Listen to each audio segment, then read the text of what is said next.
Welcome back to the YouTube channel. I'm Nick from Australia. Welcome to the Rugby League Breakdown podcast, episode number 57 for your Wednesday night, July 20th, 2022. As always, in the middle, I'm joined by ProEnzo Vidz, and on the end there with the headphones on with the beautiful West Tigers Indigenous jersey, it is All Out CHAMPA. Fellas, how are we?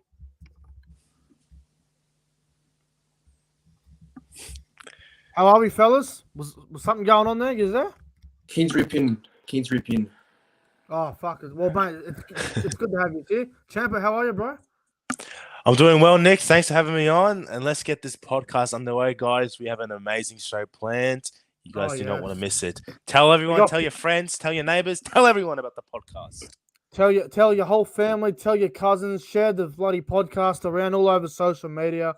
It's going to be a great show. We've got plenty of things to discuss tonight. Excuse me, I'm just having a nice cold can of Coke here at the moment, so burping all over the place. Yum. Yeah, CHAMPA Cola. Yeah, exactly right. Before we get into the podcast, I want to get into the live chat. Let's see who we got in the live chat to open up the show. We've got Cody Games PlayStation in the chat. We've got SS Storm fan, Luke Melbourne Storm fan. Peripi is here. Jason Reader. Who else we got here? We got the Hog crowd. Bolt. We got a big crowd starting to come in. We got CJ Moxley, Nighthawk Gaming. Who else is here? Bugger me. We got a crowd. Faraz in the house. Faraz. Oh, we've got our good friend. What? I can't even do it. I'm gonna laugh every time. It's Warriors in our fanatics. He's here as well. we got Anthony. Who else we got here? We got a few people rolling in now. The chat's building up. It's good to see a good crowd for Wednesday night. How much views we got? How much views we got right now? Oh, we've also got Paddy G. Paddy G. The Pad Star. Yeah. He says Cody Games PlayStation or he says Cody Games PlayStation of Cody Walk of Fame. Okay. Fair enough. Love you, Paddy. Don't know what you want me to say there to that, but wow, righto. Well, bugger me. If you guys are new to the channel, make sure you like and subscribe to the channel. It means a lot. Share the video around. Like we said, share it to your friends, your cousins, your mum and dad, your pop, uncle, nan, cousin, stepsister, long relative. I don't know. Hell, if you want, you could even watch the podcast in the bush. Who knows? Watch it in the toilet, the shower. Oh, the toilet's a bit fucked, but all right. All right. Well, we got a little bit to get through tonight. There's a lot of shit going on at the moment that needs to be discussed, and we're going to give our opinions on most of it. Boys, let's just get into it, eh? Let's get into it. Let's do it. We've got 22 people watching the show at the moment, so hopefully the crowd continues to get bigger and bigger as the night goes on. But let's get into the breakdown podcast, and we're going to start off with topic number 5. And Anthony Milford, a couple of days ago, it has now been confirmed he has signed with the Dolphins. I don't know how long the deal is, but Milford will be at the Dolphins next season under his old dad, Wayne Bennett. I like to call him his dad because Wayne Bennett made Anthony Milford the player he is today. So, we'll talk about Darius Boyd and Wayne Bennett being basically father and son. Anthony Milford's pretty much up there as well. It's a 2-year deal, according to the chat. So thank you very much. Milford to the Dolphins. We'll start with you, CHAMPA, on this one, mate. What do you think about this? Milford to the Dolphins. As soon as I heard about this signing, all I could think of was 2015 Anthony Milford and the amazing form he was in that year for Brisbane. And I feel like we're going to see a close to a replica of that sort of form that Milford had. All right, Milford, he's a very talented player with a lot of great potential, and I still think he has a lot to prove in the NRL. Back in Brisbane, career best form. Since leaving Brisbane, and he hasn't really found the heights as he once had when he was, pairing up with Ben Hunt and playing under Bennett. Now I think a fresh start at the Dolphins back in Queensland, playing under, like you said, his old dad Wayne Bennett. This could be the resurrection of Anthony Milford's career, much like his old counterpart Ben Hunt's career has been sort of resurrected this year. I feel like we could see the best out of Milford again. Do you have any doubts about Milford going to the Dolphins, a new franchise? Well, the only doubts I could have, and it's basically the same doubts I have with everyone going to the Dolphins. It's an entirely new system, new everything, new faces, new coaching staff. Everything's new there. Okay, so it will probably take time for Anthony Milford to know his fellow halfback or to know his fellow players around him. But with the help of Wayne Bennett, I feel like that that can all get sorted out fairly quickly, and we could see, like I said, the best out of Milford, because when Milford's playing top 40, mate, he's one of the best. He's a gun. ProEnzo, mate, what are your thoughts on this Milford going to the Dolphins? Well, I can't say I'm surprised. I think that was pretty obvious he was joining the Dolphins. I mean, he was closest to re-signing the Knights, but I think the Dolphins were obviously desperate for him because Bennett was there, and Bennett can get the best out of Milford. And yeah, I think it's a good signing. I think he gives a lot of stability in the halves. Just depends whether he will start in the halves if they've got Nikorima, Yakatoa, and O'Sullivan all there. So it's an interesting selection they do have.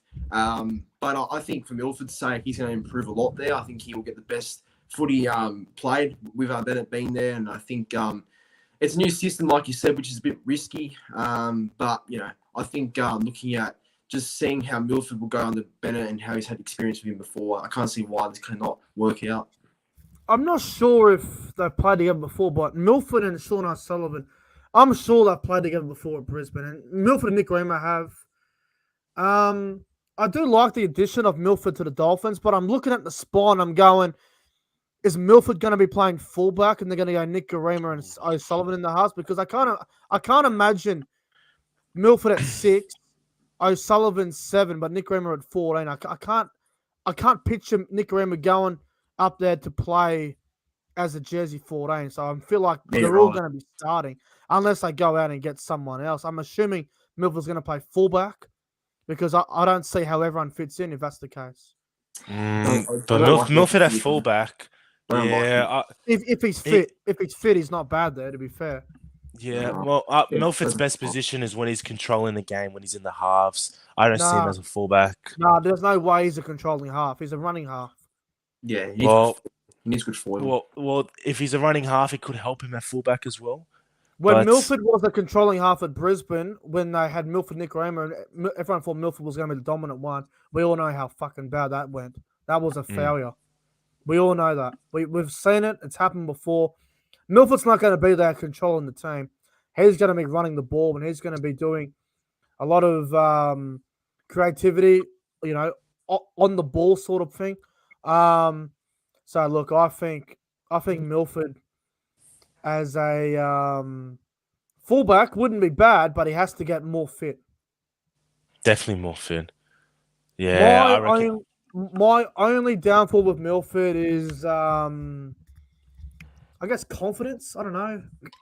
Milford's confidence has been shot for a couple of years. It's been pretty decent at Newcastle. Newcastle have been struggling most of the year, but I don't know, man. I think he'll be very. I think he'll be awesome at the Dolphins. Hopefully, let's hope so. So you don't see Milford as a jersey 14, maybe coming off the bench. Nah, I think that would be a waste. That'll be a waste of. Yeah, I can see where you're coming from there. I just don't know about fullback though. I don't know. I feel like there are better options for a fullback position. Yuck. Well, definitely not Sarko, but maybe no one looking else on the market. Well, they've missed all the good fullbacks. Ponga, Walsh, they're all taken. So I guess this is a last resort for Dolphins if they want Milford at fullback. Yeah, and look, like I was saying, I don't think Cody Nikorima would have signed with the Dolphins and then just go up there to play jersey 14. No one signs at a club to play jersey 14. Oh, I reckon some players are, but it depends on who you are. Yeah. I think it depends. I think everyone's got their ways about it. I'm just reading the live chat, and there's a little rumor going around. I reckon it's bullshit, but unless it comes out, someone put up a thing about Tony Staggs doing his ACL. I don't know how true that is. I hope it's. I think it's fake news, but I hope it's not true. Well, I mean, if it's a joke, then it's never good to joke about ACLs. It's a pretty fucked up joke if it's a joke, but if it's legit, then that's fucked.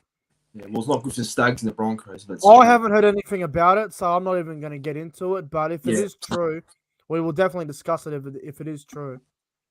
Yeah. All right. Topic number 4, lads. Will Smith he was at the Gold Coast. He's now back in Sydney.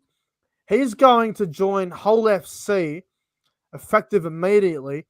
And Tex Hoy is also apparently going to the Dolphins. And Tex Hoy's not going there till next season, I believe. That's what I read today. Boys, Will Smith is a very good utility player. He can play any position, really. Tex Hoy, he's a fullback. Hasn't really been given much game time at Newcastle due to Kalen Ponga being there. And when he does come in for Ponga, he's always done a decent job. Boys, what are your thoughts on it? Will Smith and Tex Hoy leaving the NRL to go to Hull FC in the Super League. Oh, you can go first, Lorenzo. No, you go. It's okay. Well, I'm thinking of Will Smith and Tex Hoy. They're two very different players. Will Smith, from what I believe, is a much older player, probably coming to the end of his career soon. So maybe at the Super League, he find some good game time down there, find a competition that will suit his pace, and I have no doubt that he'll have a good season up there. The person I'm more the person I'm more concerned about in this, in a good way, is Tex Hoy, because a young player like this going over to the Super League, this could develop his game style, and we could see a similar situation to someone like Jackson Hastings, a player who wasn't given much in the NRL, goes to the Super League and becomes a superstar down there, and to come back in the NRL. I think Tex Hoy is getting set up for a big NRL return. It's going to help, and this Super League transfer is going to help him develop as a player and become a very dangerous fullback. So I think this is a blessing in disguise for Hoy, and I reckon he'll do well at Hull FC. So, Champa, do you reckon Tex Hoy will be better than Will Smith there, or would you go Will Smith? I'll go Tex Hoy. I feel like he's the player that has more potential. He's younger as well, yeah. Yeah, he's younger, which means he's got more energy. Look, Will Smith's very talented, great utility, can play any position, but I think Tex Hoy has more to offer for Hull FC, and I feel like Hull FC knows this, and they've got to utilize him more. Well, ProEnzo, obviously, me and you will watch every Super League game that's on TV. Yeah. What are your thoughts on this? Hull FC, obviously, I do have a couple of injuries with Jake Connor out for the rest of the year, but what do you make of this? So Will Smith and Tex Hoy. Well, starting with Will Smith, I was a bit surprised actually signed with Hull FC because he returned to Sydney for personal reasons, and that's why he left the Titans. So I don't know whether maybe any Sydney clubs didn't need him, and that's why he went to the Super League.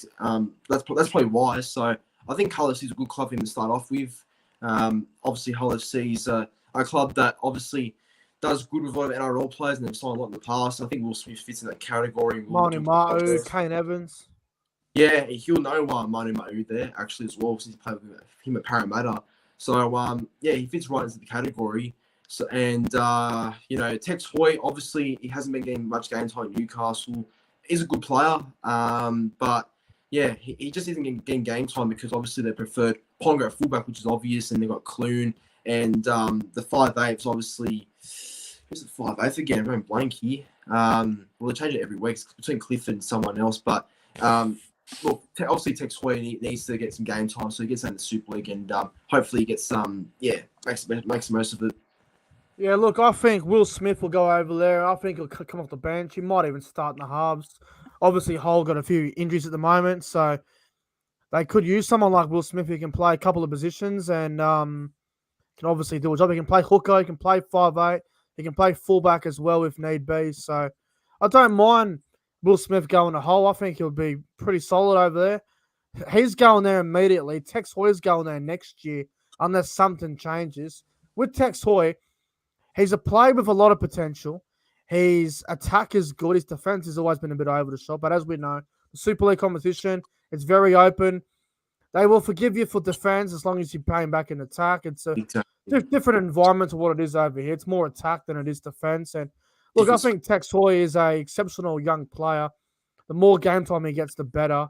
I think Tex Hoy would be awesome for Hull. Now, does that mean Jake Connor's on his way out? I don't know, because Tex Hoy's a fullback. Jake Connor can play a few positions as well, fullback, 5'8", and centre. So it'll be interesting to see what happens there. But Tex Hoy to hold, boys, I do like it. Do you see him making a return into the NRL, let's say in a few years' time when he's really developed as a player? Yeah, I'd say in about 2 years' time. Yeah, I'd say so. There's a few players over there right now that are going really well. That could come back. Obviously, you got Bevan French, you got Jai Field, Cade Cust, a couple other young players over there that are doing a good job. So it would not surprise me if they came back anytime soon. But you've got to go over there for a couple of years just to get into that environment and understand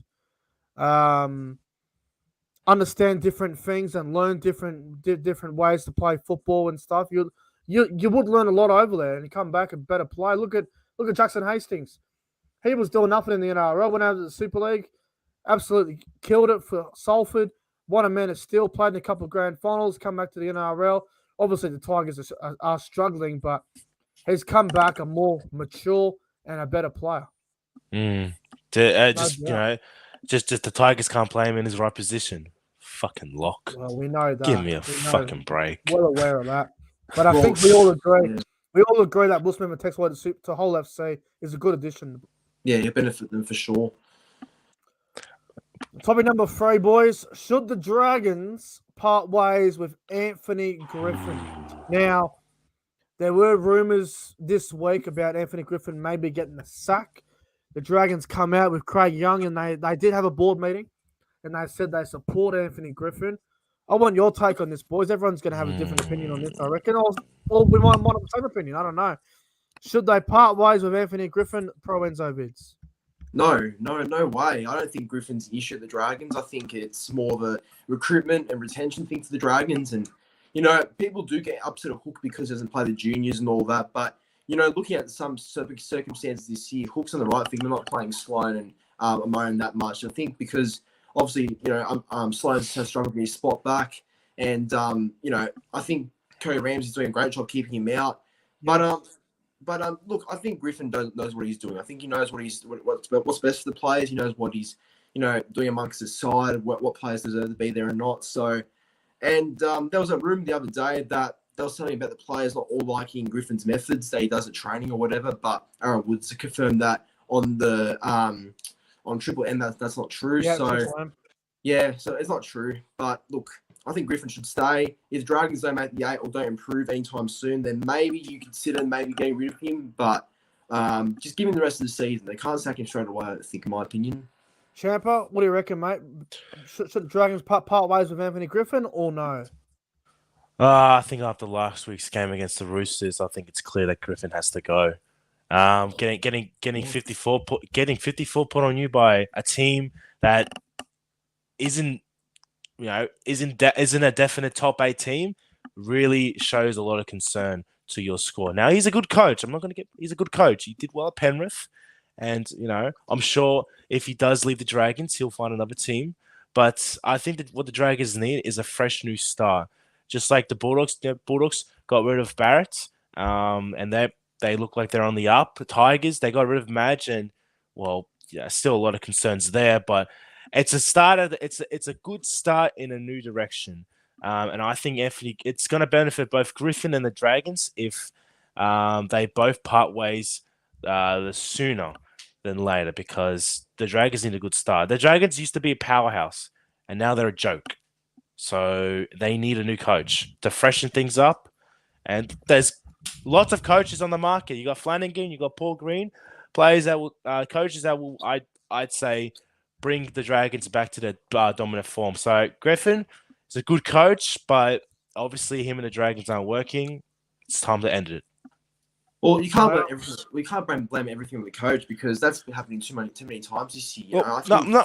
I said the same thing for Madge, but Madge is different though. That's the thing. But no, you made a fair point before. But I think coming into this season especially, the Dragons had a very inexperienced spine in them, but they only had Sloan played a handful of games last year, and with Amon, he only played a handful of games last year as well. So it was always going to take time for them to gel, and obviously they've both lost their place, or more of Sloan lost his place in the team too. So whether you blame that on Hook or not, I'm not sure. But, it's a player's responsibility to turn up week in, week out as well. Because losing by 50 points is a mentality thing too.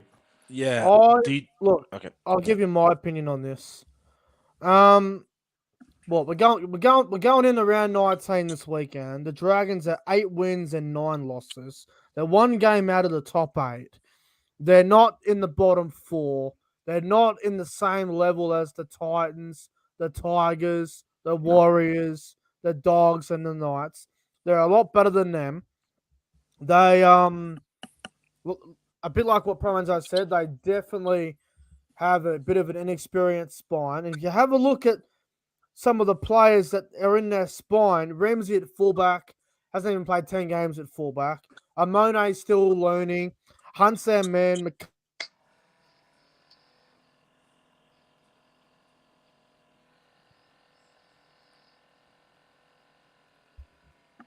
Sorry, boys.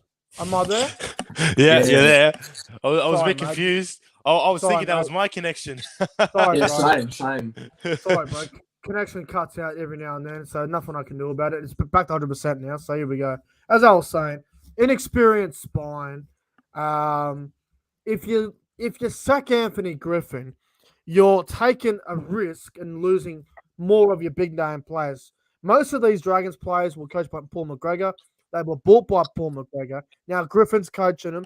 If Griffin got the sack, some of these players would be having their 3rd NRL coach in the space of 3 years. Now, that's not good for a young team coming through. You've got to stick with them.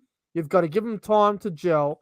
Just because you've got Ben Hunt in your team, it doesn't mean you're going to be an instant top 8 team. Things are going to take time to gel and develop. So you can't expect these young players to be superstars in fucking 6 weeks' time. So, look, I think if they do sack Griffin, a lot of these big name players that they got at the club are going to leave. They're going to go, fuck this shit, we're out. So is Griffin going to take the Dragons to the top 8? Are you too confident that they're going to do it? Because I had them in my top 8 at the start of the year. How about next year? Looking on towards the next season, are they a top 8 team? Can Griffin take him to a top 8? Can Griffin take him to a final? I'll tell you what, though. I reckon the Dragons are closer to the top 8 than they are the bottom 4. Yeah, that's what I was going to say as well. I think they're definitely within that space of making it, but yeah.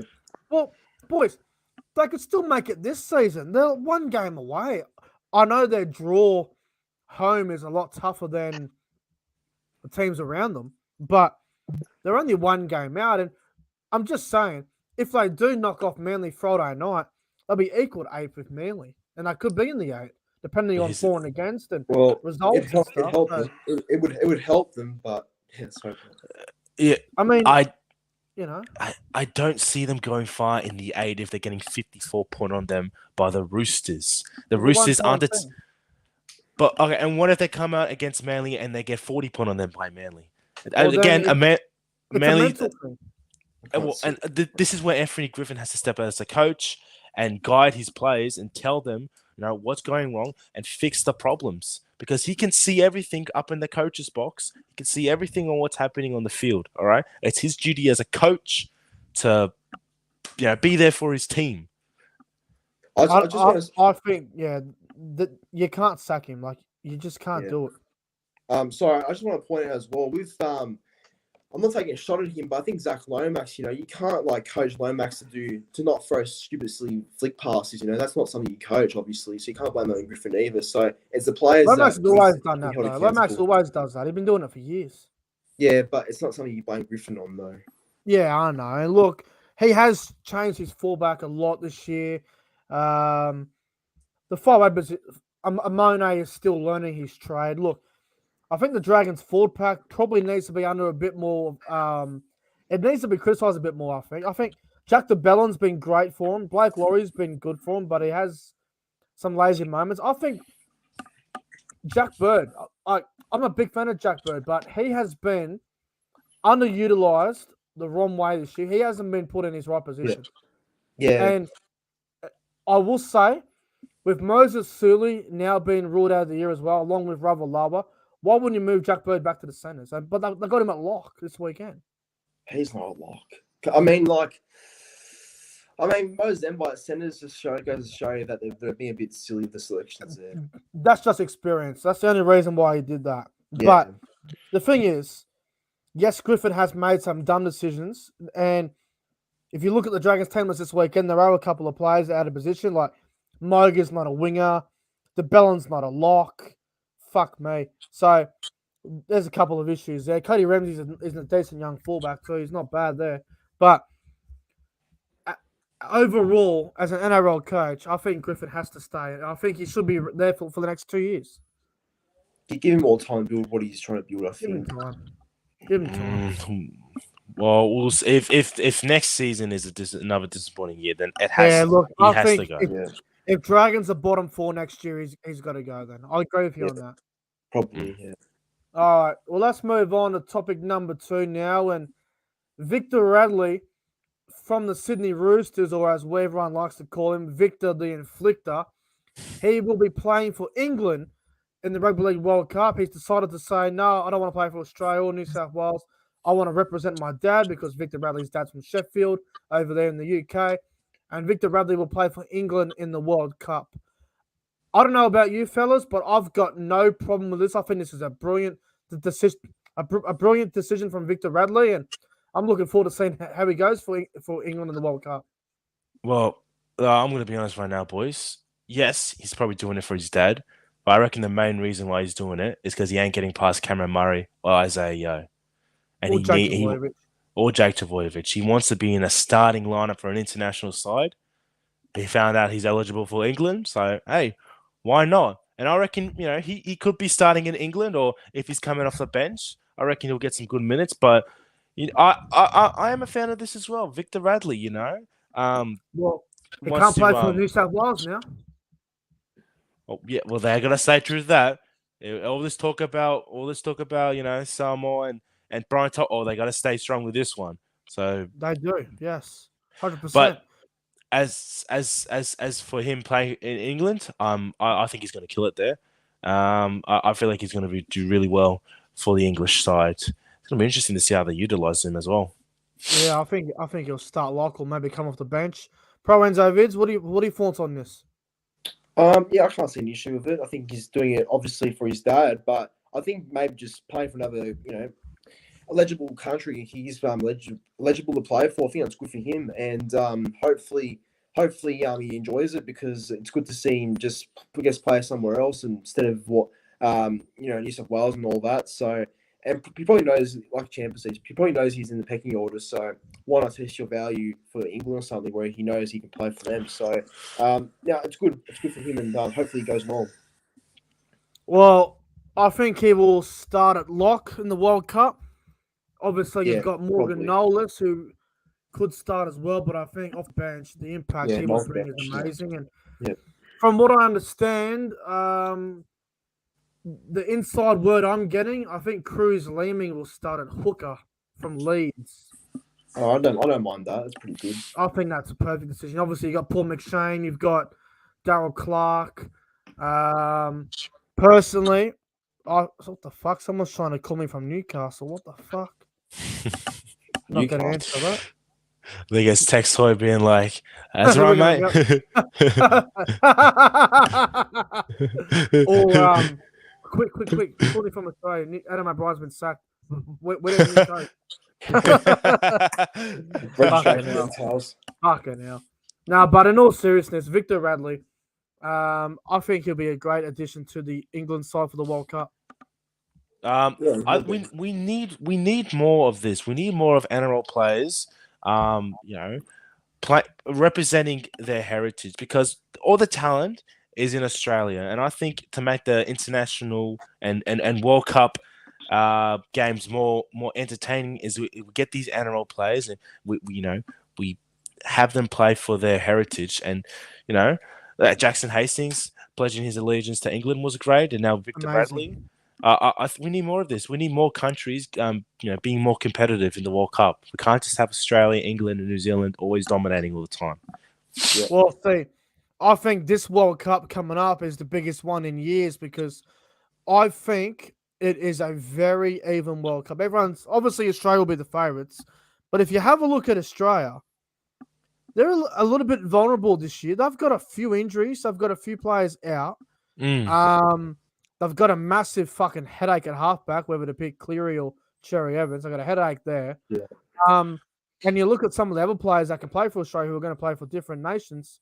They're quite vulnerable this year, Australia. I still reckon they're the favourites, and deservedly so, but they're not going to be as unbeatable as what everyone's saying. Well, I think the biggest threat to Australia, I don't want to sound biased, but it is New Zealand. You reckon? with Joseph Manu and Jerome Hughes playing in top 40, but I think with Victor Radley in England now, they're going to be a much more bigger threat. Well, what we're talking about, biggest threat to Australia, ProEnzo, in your opinion, who would you say is Australia's biggest threat? Well, I'd say England actually, because I think most of the lads that are playing there, obviously from the Super League, and if any of us watch Super League regularly, would see how much how well I should say these players do play over there, and obviously they've been selected for the English side, and they're really going to do a lot of damage, I think. So once people know more about these players that play for England, they're going to really like what they see. I agree with you, and I reckon England is also the biggest threat to Australia. I just think with the World Cup being in England, the players are going to be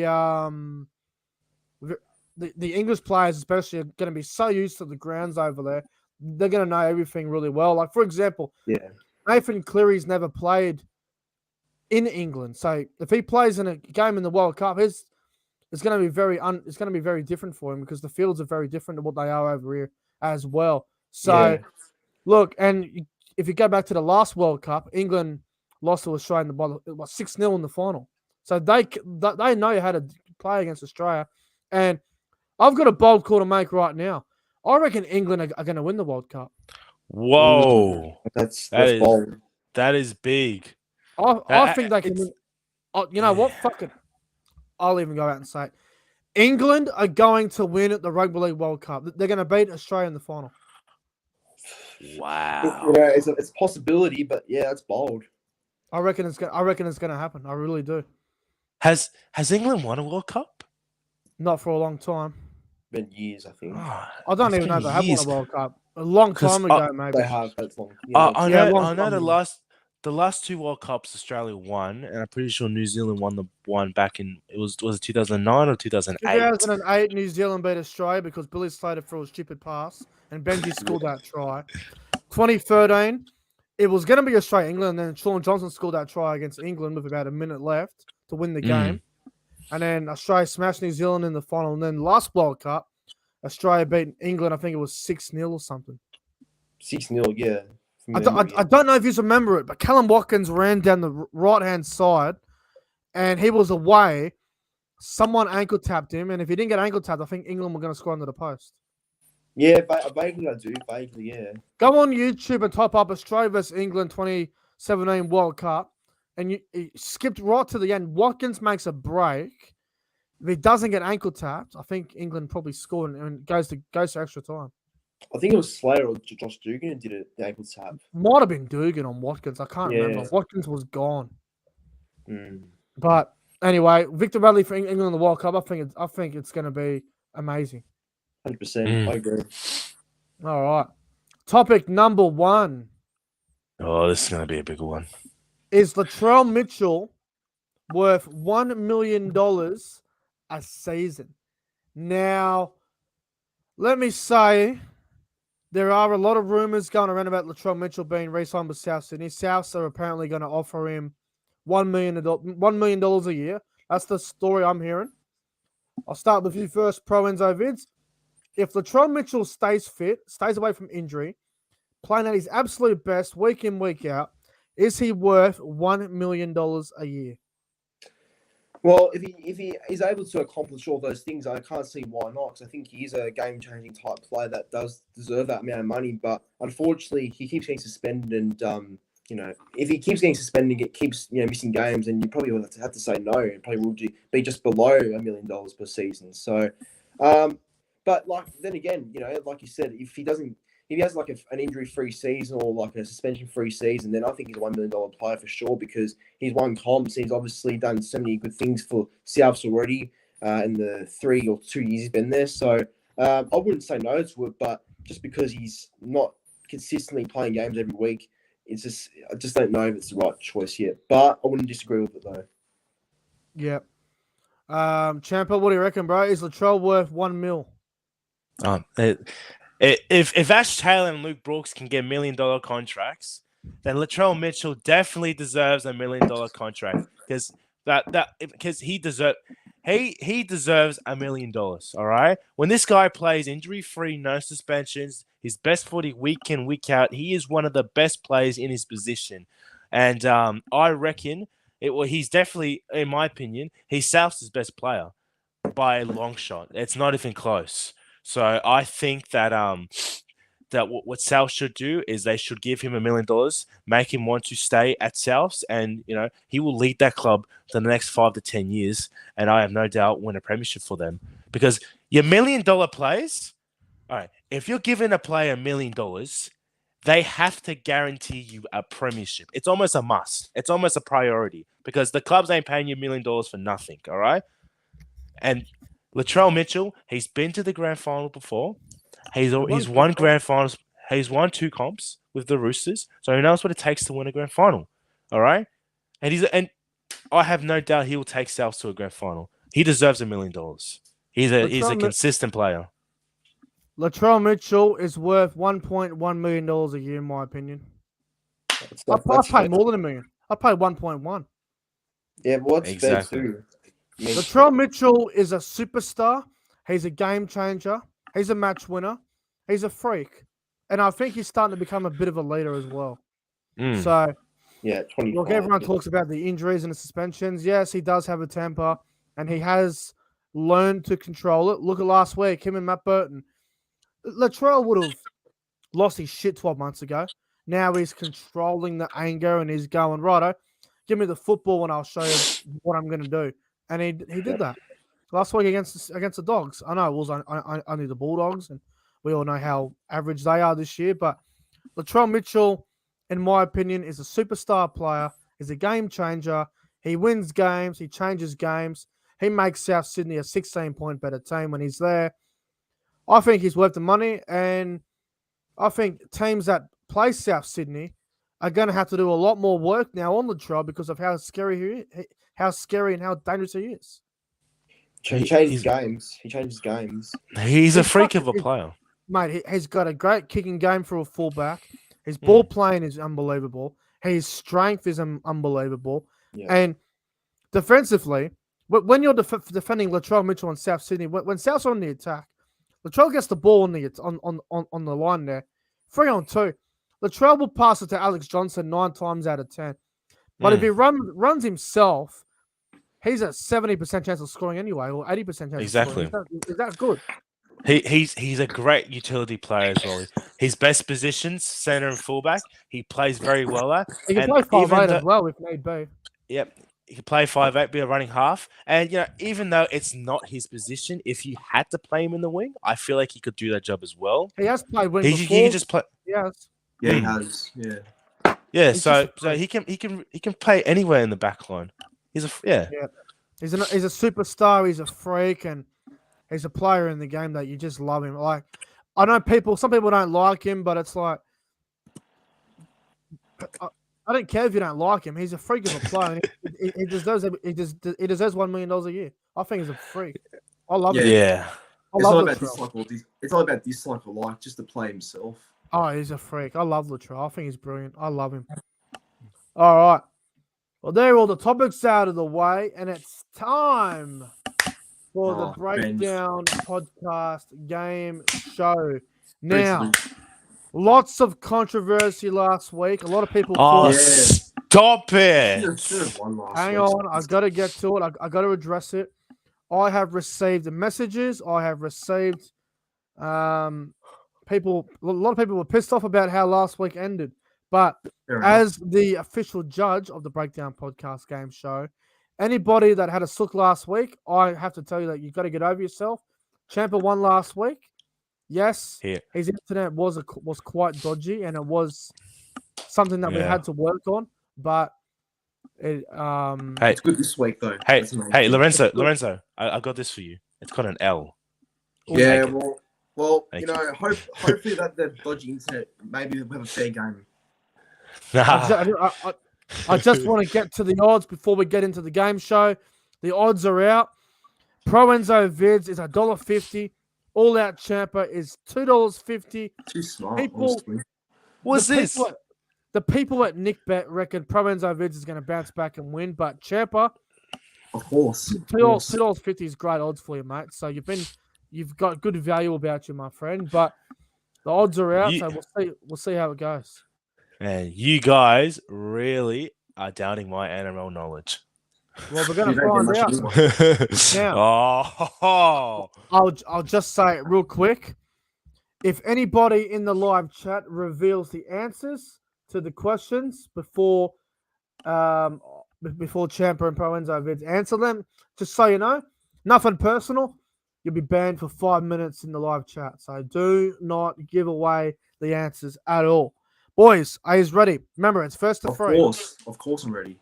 let's get it First on. one to get free right. Righto, we're going to go to the very first question. And the question is, fellas, who do the Warriors play in New Zealand for the last time this season? Titans. Correct. Oh, okay. I'll give you that one. Too Good give you that one. start. ProEnzo. I'll give you that one. Good. ProEnzo Vidz 1, All Out Champion 0. Good start for ProEnzo Vidz. All right. Okay. We're serious Okay. now. Okay. Yeah, of course I am. Question number 2. What was the score in the Papua New Guinea versus Fiji game a couple of weeks ago? Ooh. 18-10, wasn't it? No. CHAMPA? 22-10. No. I don't think they didn't score. 24-18. Wrong. I'm going to give you a clue. Yep. The margin was 10. 2010. 18-10. Wrong. What would you say, CHAMPA? Oh, no, 18-8. No, wrong. 26-16. Wrong. CHAMPA? 16-6. Wrong. 18. No, 18-8. Wrong. 24-14. Correct. Tigers, All right, baby. You haven't won yet.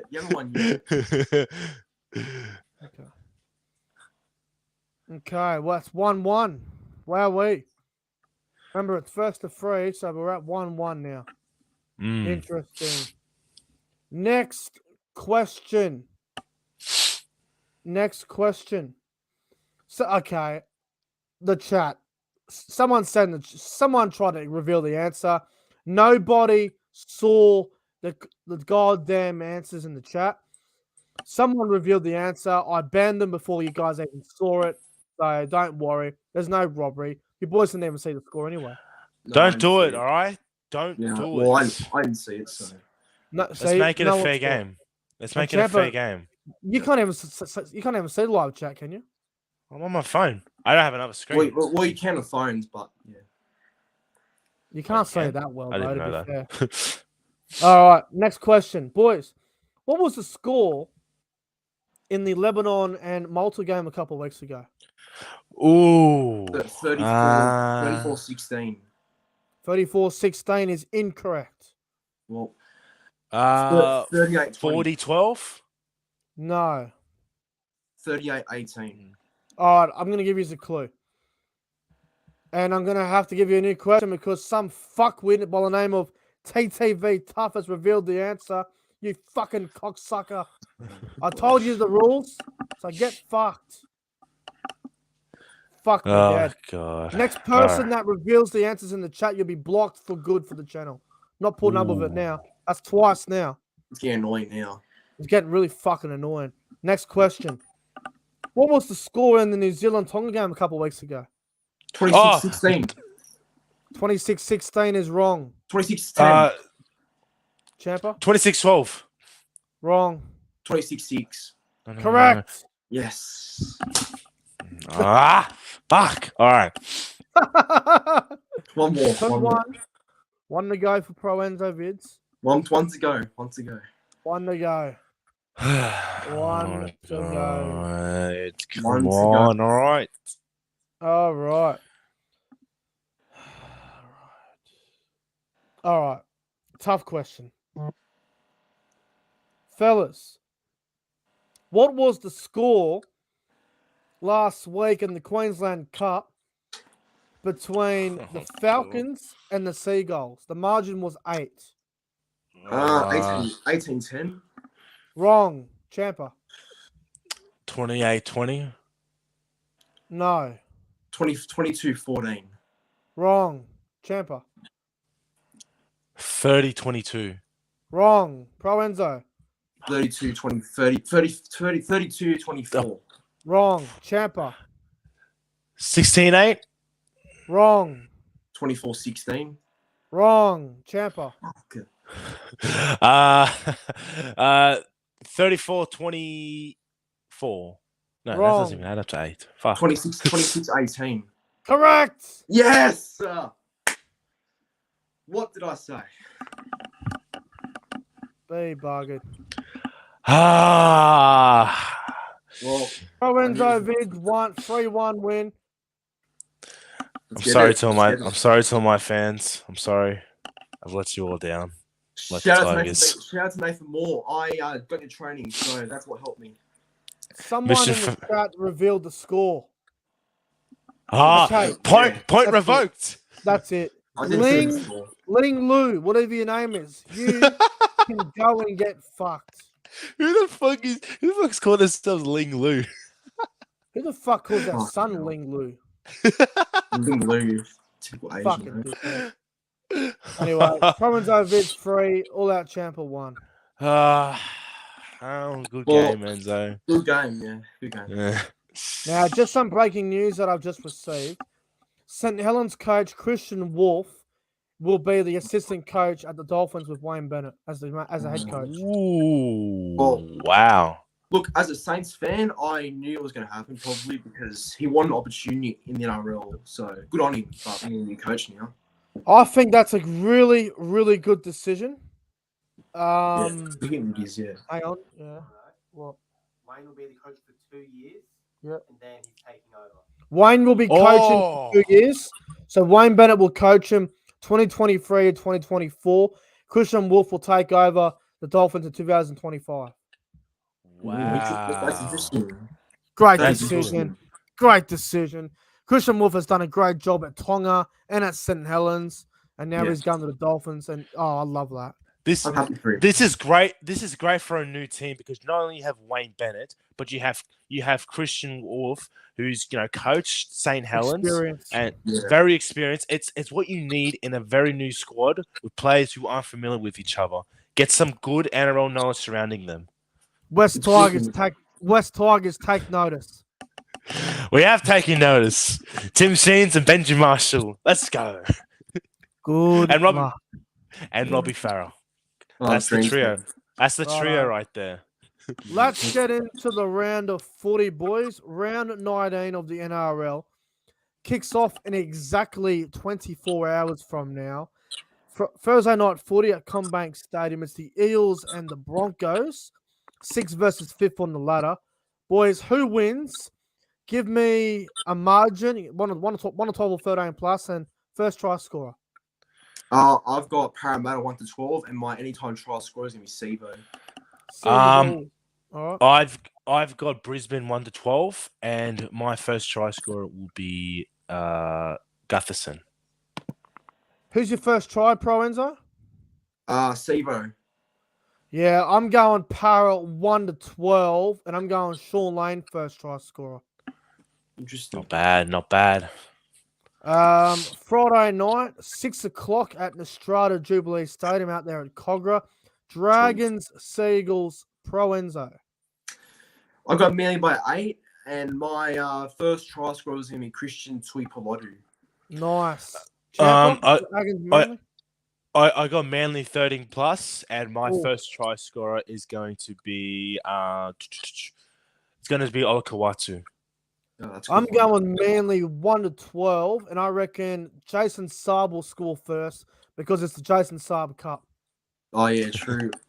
A Jason South Cup. That's true. The other game on Friday night, 7:55 p.m. from Newcastle at McDonald Jones Stadium or Energy Australia Stadium, whatever you want to call it. Newcastle Knights, Sydney Roosters, boys. I've got Roosters 13 plus, and my first try scorer is going to be Joseph Sawali. Yeah, I like it. Yeah, Champa? pretty easy one. This one, Roosters 13 plus, and my first try scorer is going to be Angus Crichton. Oh, I love it. I'm also going the Roosters 13 plus, and I'm with you, Champa. Angus Crichton. I predicted it Tuesday. I'm sticking with it. I think he's due for the first try, so I'm going Angus Crichton as well. Love it. Roosters How to win. good. Saturday afternoon at 3 o'clock at GIO Stadium in Canberra. It's the Raiders and the Warriors. Who wins this one? I've got the Raiders 1-12, and my first try scorer is going to be Dallin Watini-Lesniak. Ooh, nice. Champa? Yeah, I've got the Raiders 1-12 as well, and my first try scorer is going to be Xavier Savage. I reckon Canberra win this game 19 plus. That'll be too good for the Warriors. Raiders 13 plus, and Xavier Savage to score first. The young fullback. Nice. Saturday night, 5:30 p.m. at Penrith Stadium. The game of the round, first against third. Penrith versus Cronulla. This should be a cracker. Can't wait for this. Who wins, boys? Penrith 13 plus, and my first try scorer is going to be Brian Toto. Brian Toto. Champa? I've actually as well gone Penrith 13 plus, and my first try scorer is going to be Molatalo. Well, hyping us up as the game of the round, and you cunts are going 13 plus. Well, yeah, high scoring. It's going to be high scoring. I'm going Penrith 1-12. Fuck you. So I reckon it'll be a close game. And first try scorer, I'll go. I might go from the Sharks here. Ronaldo Mulatalo to score first. Mulatalo. Ronaldo. All right. Saturday night, 7:35 p.m. from ANZ Stadium or Telstra Stadium or whatever you want to call the bastard. South Sydney Rabbitohs and the Melbourne Storm. This should be a good game. Yeah, I think Souths win by 6, and my first try is going to be, I think Isaiah Tass. Oh, Tass. Is he playing Tass? Yeah. Yeah, he's in. Champa, South and Melbourne? I've got Melbourne 1-12, and my first try scorer is going to be Harry Durant. Yeah, nice. I'm also going Melbourne 1-12. I can't see Melbourne losing 4 in a row. That'll just be crazy if it happens. Melbourne 1-12, and first try scorer, I will go Cameron Munster. Nice. Yeah. Munster. Munster. Sunday afternoon, 2 o'clock at Combank Stadium. The battle of the shit cunts. Bulldogs and the Titans. I don't think anyone gives a flying fuck about this game. Bulldogs and Titans. Who wins, boys? And who cares who wins? Dogs 13 plus, and first try, I'm going to go Jacob Carraz. Oh, nice. Yeah, I've gone the Dogs 1-12, and the first try scorer I'm going with is the Fox Adokar. Yeah, he's playing on one leg, but he's good to go. I reckon the Dogs are going to beat them by 30. Ooh. I watched the Gold Coast last week, and their attack is so shit. It makes me sick to my stomach, to be honest with you. I reckon the Bulldogs win. I reckon they win 30 plus, and I reckon Matt Burton will score first. It's a good call. Gold Coast Titans for the spoon. And the final game of the round, Sunday afternoon, 4 o'clock from Queensland Country Bank Stadium up there in Townsville. It's the Nick from Australia and all that CHAMPA Cup. It's the Cowboys and the Tigers. What happens here, boys? Well, I'll just kick it off by saying Cowboys win 13 plus, and my first try scorer is going to be Val Holmes. CHAMPA, Tigers by what? You know what? I'm going to keep my bias at bay, and I'm going to go to Cowboys. No, don't you dare. Don't you dare. I will not allow you to go against your team. That's right. Fuck the Cowboys. I'm going to Tigers. 13 plus. Tigers 13 plus. Oh, no. First try scorer. What started here? Start for Toa. What has started here? We're coming back. If the West Tigers win 13 plus, I will film myself walking down the street in my underwear. They're $22 to win 13 plus. Get on it. Is that what it's paying? Yeah, that's what it's paying. Oh, Wow. God. I will literally record myself walking down the road in my underwear if the Tigers win 13 plus. No way. It ain't going to happen. Cowboys will win by about 40, and Tom Dearden will score the first try. Tom Dearden. And also, Luke Chanelay-Lua will get one back on the Tigers. He'll score as well. Oh, fuck Leilua. Fuck him. Fuck his brother Joey, and anyone who's called Leilua. Just fuck you in general. And Cowboys, fuck you. All right. Oh. Benji Marshall flick past 2005 grand final. But before you come to Townsville on Sunday, you might want to call in to Woolworths and get a nice wooden spoon. Oh, stop it! That way, when you lose, you can stick it up your ass. The banter's on. The banter's on. I'll make sure to give Todd Payton some grease, and he can shine his bald head. The fuck. Todd Payton's had a better career at the Cowboys than when he was playing at the Tigers. Stop it. Oh, jeez. Time out. We got yes. a $1 super chat from Mr. Lachlan, and he's just got a blank message. Well, thank you for the $1. I appreciate love the it. name as well. Mr. Lachlan. Mr. Thank you very much for the $1. It means a lot. Another one. Fellas. Oh, there's another one? Oh, hang on. Fuck me, Dad. We got another one. Mr. Lachlan he's donated $2 again. Because I just love giving out donations. Well, thank you very much. Keep them coming. Keep them coming. If you want to donate, PayPal would be the best way to go because it goes into my bank account straight away. But thank you very much for the $2. I really appreciate it, my good friend. Thank you. How great. Boys, that concludes the Rugby League Breakdown podcast. Boys, thanks for a great show. No worries, bro. Great show. Keep the next one. Yeah. Thank you for having me on, Nick. It was an amazing show. I can't wait for next week. Champa, we need to make a bet before we go because it's Cowboys and Tigers. We need to make a bet. All right. I'll give it to you this, all right? If the Cowboys beat the Tigers by more than 13, yep, I will run down the street screaming, I love the Cowboys in my underwear. Fucking deal. And if we lose, I'll do the same. All right, let's get it on. We'll handshake moment over the phone, over the fucking camera. Done. Deal. Yeah. I can't wait for this. Don't seem so sure, Nick. All right, don't seem so sure. Bro, I am that confident we'll win.